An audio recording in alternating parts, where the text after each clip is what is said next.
My name is Keith Roybal, and I teach at Abraham Lincoln High School. And this year I'm what's called a teacher on special assignment, so I'll be working with the DPS LEAP design team in the communications department. So per Senate Bill 191, DPS is formulating the LEAP framework, which is the means by which teachers are evaluated for their effectiveness in the classroom.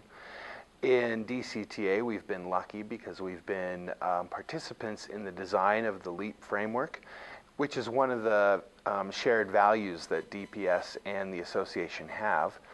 Both institutions want teachers to be effective. They want them to be accountable for their success in the classroom. They want to see student achievement.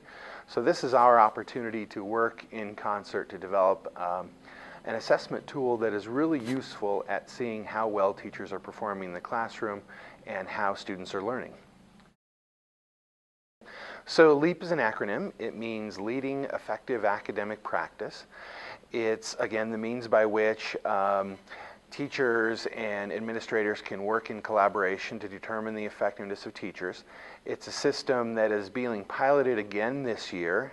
We're still in the process of designing it and constructing it so that it really is a reliable and useful tool to let teachers and administrators know how well teachers are performing in the classroom.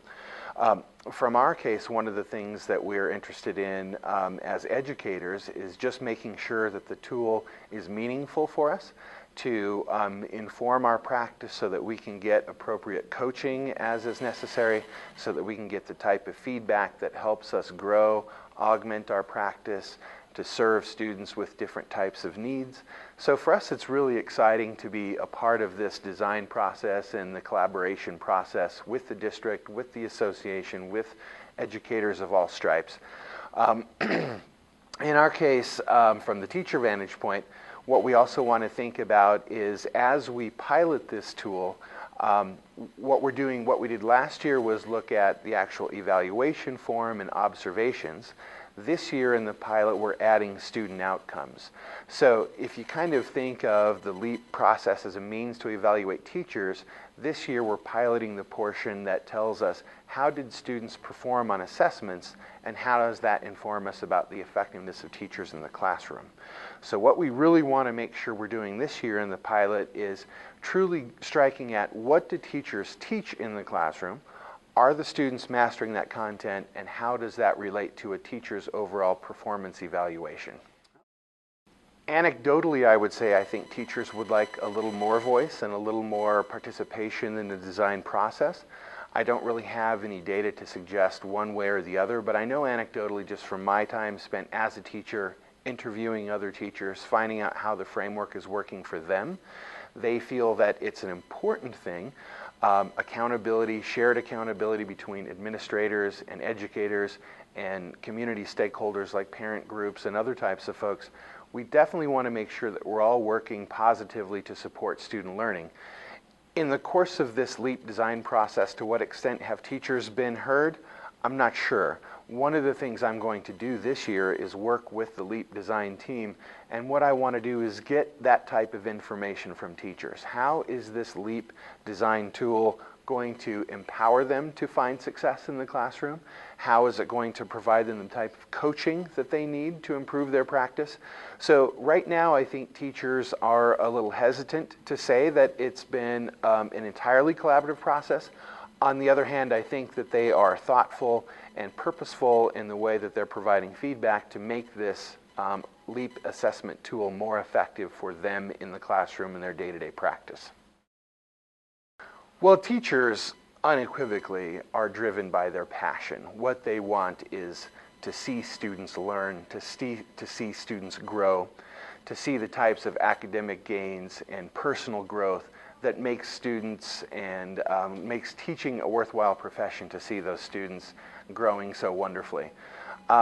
What we want to make sure in the design of LEAP is that we really are assessing that growth in meaningful ways. And as we think about accountability, because there are so many participants in the education of students, be it parents, be it teachers at school, be it coaches in sports outside of school, there are so many factors that go into weighing a student's overall growth that teachers want to make sure that the LEAP design process is effective at measuring their growth in the classroom, and also teachers want to make sure that they can support children to the fullest extent possible. So the accountability piece, I think, is inherent in being a teacher. Teachers want to see students succeed, and they want to know if they're not providing the types of services that students need in order to promote that growth. So I would argue that in a lot of ways, accountability is the cornerstone of any teacher's desire to be a teacher. It's what we want. We want students to succeed, and we want to be held accountable and also rewarded when we promote that type of growth. Well, our fear is going to be overregulation by folks who are not necessarily cognizant of how education works. What our biggest hope is that in 2 or 3 years that every single teacher can meet those accountability standards that we just referenced, that every single teacher, pardon me, has the ability to really hone their practice to serve individual student needs. So in our case, as DPS educators, for example, in 2 or 3 years, we want to say, I have received enough training, enough feedback, and I know how to use this LEAP tool that I can cater and fine-tune every single lesson every day to meet the needs of each student. No matter what background they come from, we can provide a curriculum that is meaningful and will support their needs as learners. We have 3 primary values as DCTA and as educators. Obviously, accountability is one. The other thing is professionalism. We want to make sure that all teachers are treated accordingly and behave appropriately as professionals to serve students. And then, in addition to the accountability piece, in addition to the student perception component of it, we want students to feel successful as they march through our classrooms every day and as they learn and as they grow, so that they can become productive citizens to look for the future and participate in our democracy effectively as citizens. So with kind of those 3 ideas at the foundation of being an educator, I think the DCTA, as well as just classroom teachers in general, can work to promote a system in conjunction with DPS to meet those goals and really make a 21st century learning environment for all of our students.